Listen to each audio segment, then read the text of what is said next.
Cox against Aaron Sorrells. It is game number 3. Black-white mid-range on both sides, I believe. Black-white mid-range, not black-red. For Sorrells. And it's an Eiley Eternal Pilgrim there for Aaron. For Pat, it's a Transgress the Mind. He wants to take a look at the grip. You'll find a couple of copies of Sidisi on Dead Vizier. A Gideon as well. Actually, that's 3. That's 3 copies. Jeez. Along with Gideon, and then a Transgress the Mind for Aaron as well. So Pat's going to write down this information, select a card. That's a couple of Sidisis there, huh? Yeah, 3. Now, that's a card that I always found really interesting because that card's definitely powerful, but just didn't see a lot of play in the previous format. Again, I think that might be because Rally just ended up pushing out a lot of decks and a lot of cards out of the format. Sure. And the power of that card in this deck, not only is it the tutor, but it's a way to sacrifice your Hangerback Walker, yep, which can be critical in certain situations. There are games where you run into Hangerback Walker getting real big on the battlefield. It's a 4/4, 5/5, and you really just want tokens. You want the flyers, you want the evasion. And often you can't get it off of the board. You attack, your opponent jump blocks, they take some damage, whatever the case, and you're like, man, I want my creature to die. And so having a card like Sidisi where you cash in your creature for an advantage can be a pretty big draw. And then you get to tutor too, which is always a delight. We take a look at Pat's hand now from the Transgress the Mind. 2 Gideons, along with an Archangel Avacyn, a Stasis Snare, and an Eiley Eternal Pilgrim. Stasis Snare going to bite the dust there from Transgress the Mind. Aaron will write down the contents of the grip. And then I think we'll be heading back Pat's way after Aaron plays a land for the turn. And we see some of the other cards that line up well. Exiling cards out of these black-white decks is great when you have a card like Wasteland Strangler. Yep. Gives you something to process later. And if you're doing it with a card like Stasis Snare, even if they destroy your enchantment later in the game, they're not getting their creature back. It's an Eiley Eternal Pilgrim for Pat. Did not find a 4th land off the top of the deck, though Aaron Sorrells did. So he'll play a Caves of Koilos. One of the lands that Aaron actually played last turn was a copy of Forsaken Sanctuary. That's that black-white enters the battlefield tapped land that we see from Shadows over Innistrad. Now here's a Hangerback Walker for 2. Yeah, sometimes you have to make a compromise on your mana base to make it more consistent. You know, if you don't have a whole lot of 1-drops, it's not a big deal to have your land come into play tapped. Yeah, it's not the sexiest land in the world, that's for sure, but it gets the job done. And it looks like we might see the interaction I was just talking about. We got triple Sidisi with a Hangerback Walker on the field. Pat Cox could really use a Cabal Therapy right now. Just something that would be useful. Well, we've got a Cabal Therapy in the format right now and Pick the Brain. That's true. Pretty close. Here comes an attack with Eiley Eternal Pilgrim.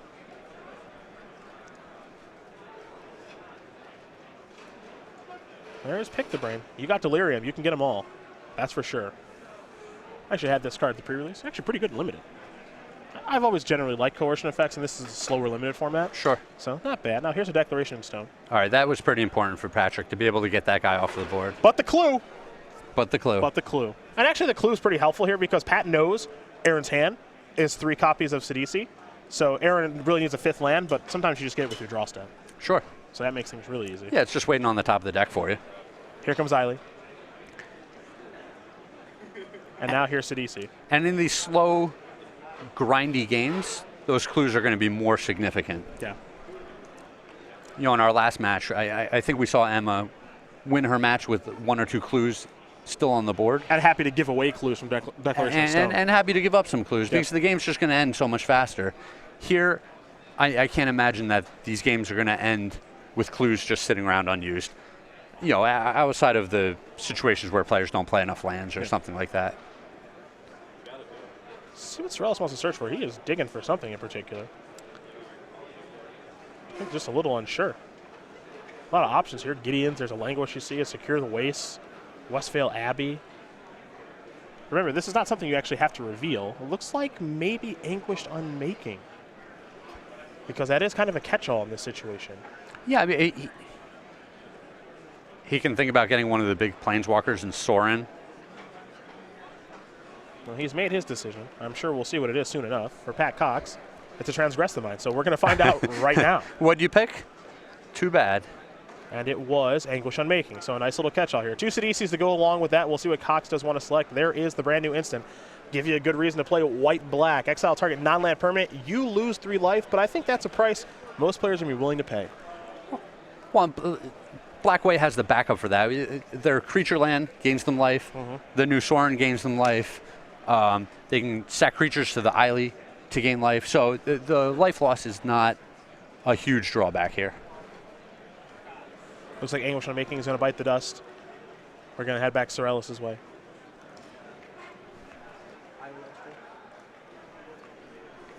Aaron will draw. Now remember, highly a great blocker. Great attacker, great blocker. Death Touch, very nice, and plenty of lines of text that are all positive. Now here is an attack, and I think, yeah, Pat says, I'm going to block. Yeah. There's a land. It's a trade they were each willing to make there. Now here's Sidisi. Sacrifice Sidisi. Going to go exploiting. We'll see what the tutor is going to be this time. Sure, he was careful, very wisely careful the first time, getting something that he didn't mind having picked out of his hand. Mm-hmm. This time he's going for a big payoff card. There's a Forsaken Sanctuary. It's a land, which is great, but unfortunately for Pat, it's going to enter the battlefield tap. Little slow. Yep. Now, I've heard you talking about this, the new cycle of lands, and you love kitschy nicknames for cards like that. That's not true at all. No, you just made that up. I'm sure that's what I've heard. No, out of you just made that up. I actually hate catching nicknames. Hand lands? Yeah, that's a Sorin. That is the Grim Nemesis. there's a Sorin. It's going to go up. You want to talk about lines of text that are relevant? It's got 3 of them.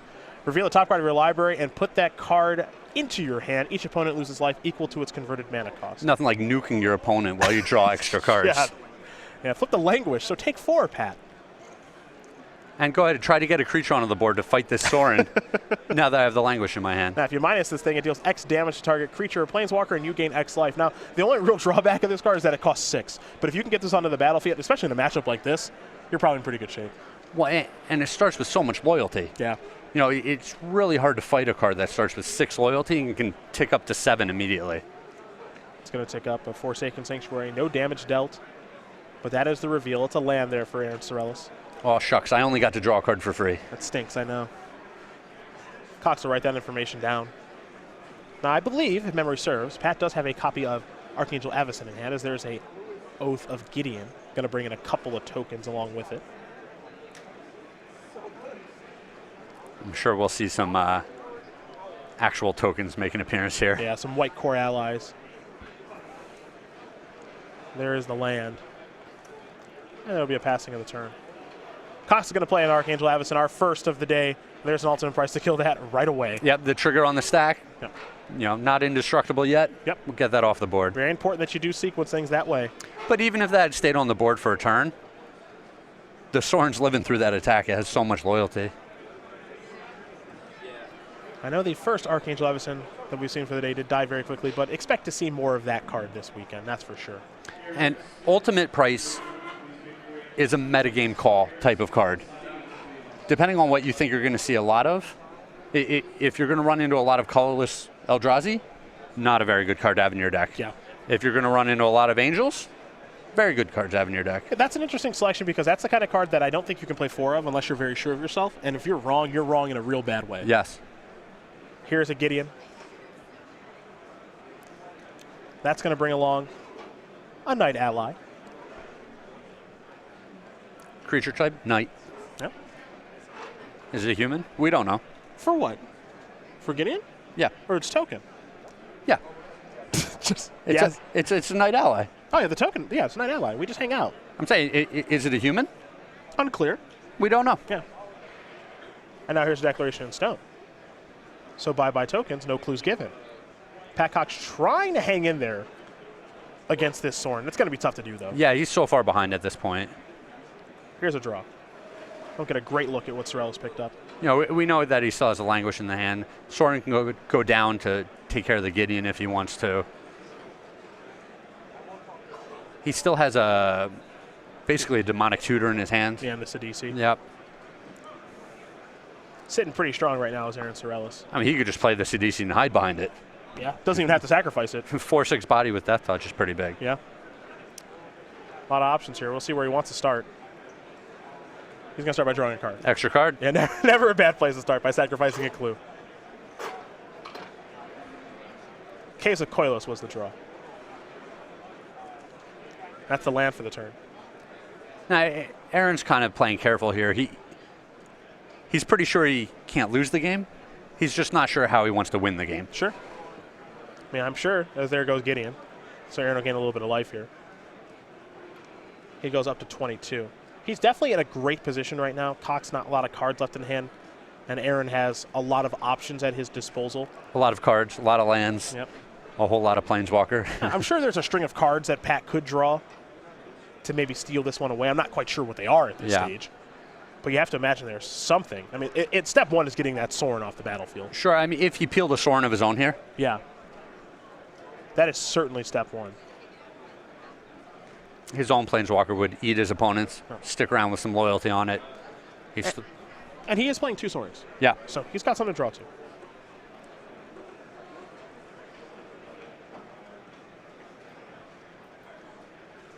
Cox will take an action, and it's going to be another Gideon. So that will resolve. He'll get another Knight Ally. More Knight allies. Yep. And then we'll pass that turn over to Sorrells. Sorrells will draw. Picked up a Gideon of his own.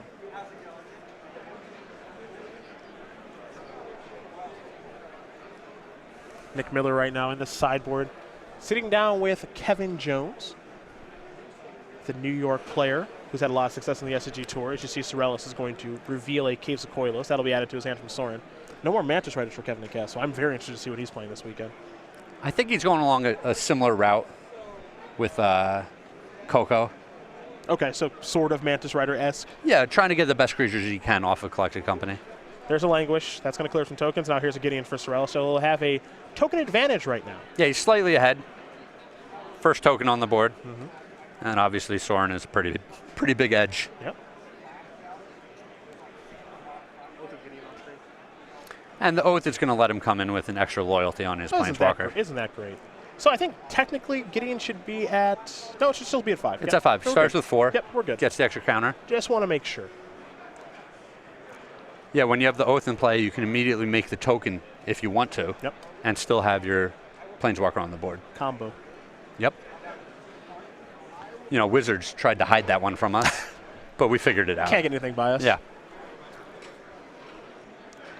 Well, Pat's got his Gideon. Doesn't have an Oath to go along with it, so he's going to start by ticking it up and giving some beatdowns. The Knight Ally will very quickly block. Cox with a land. And he'll just pass the turn back. Sorrells will untap. A lot of mana at his disposal. He'll draw a card. A Swamp is the draw to go along with a Languish and another copy of Sidisi. He's had that Sidisi for some time now. And we'll see if he wants to fire up his Gideon to try to get the other Gideon off of the board. Going to draw a card first. A Blighted Fen. Oh, that's actually a very good draw. Yes, it is. It gives him some insurance against another Archangel Avacyn. Now, that Blighted cycle that we saw, those cards have not seen a lot of play. I think Blighted Fen probably the best of the bunch. It's hard to say because we've seen so little of them. But hopefully now that we don't have all the fetch lands in these 4-color decks, there will be more space in the format for cards like this to see some play. Yeah, Blighted Fen, Blighted Woodland saw a little bit of play in Ramp. Just a little bit. Yeah, but not a ton. Outside of that, we have not really seen a lot of the Blighted cycle, but Blighted Fen right now, a pretty gosh darn good draw, as you mentioned. Now here is Sidisi. Sidisi's Exploit Trigger will be on the stack, going to sacrifice a token. And in the old format, when we had perfect mana, there was no room to play a card like that. All of your cards in your deck were so powerful that you needed to be able to cast them consistently. Now we've stepped away from that. We've only seen 2-color decks so far, and it's going to leave some room for some of these Blighted cards to see some play. Well, Sorrell's going to go tutoring again. He'll shuffle and present his deck over to Cox here in just a moment. Pat hoping it's not going to be too bad, but here is Archangel Avacyn, as you mentioned, and Blighted Fen does such a great job against this. Yes. For now, it'll be an untap and a draw. Well,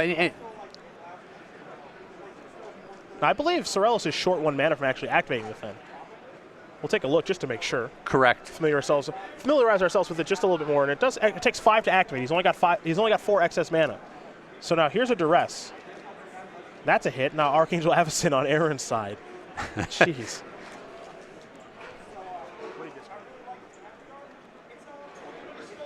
Ultimate price was the discard.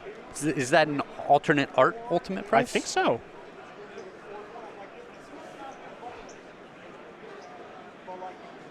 And it's kind of funny how much this game has ground down. Yeah, but Sorrells has he still has such a huge advantage. Oh, he's so far ahead. He's going to be fine, but just these angels staring at each other, these planeswalkers staring at each other. Mm-hmm. It's almost comical. The cards are so powerful.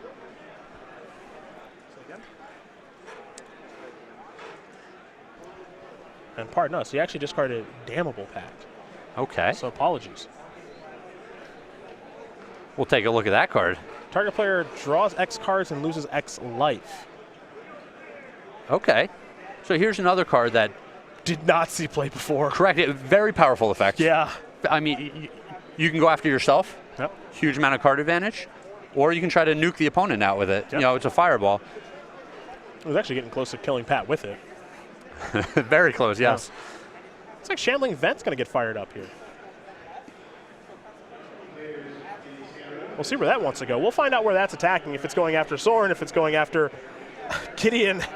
Yeah, it looks like it's going after Sorin. It's probably all the same.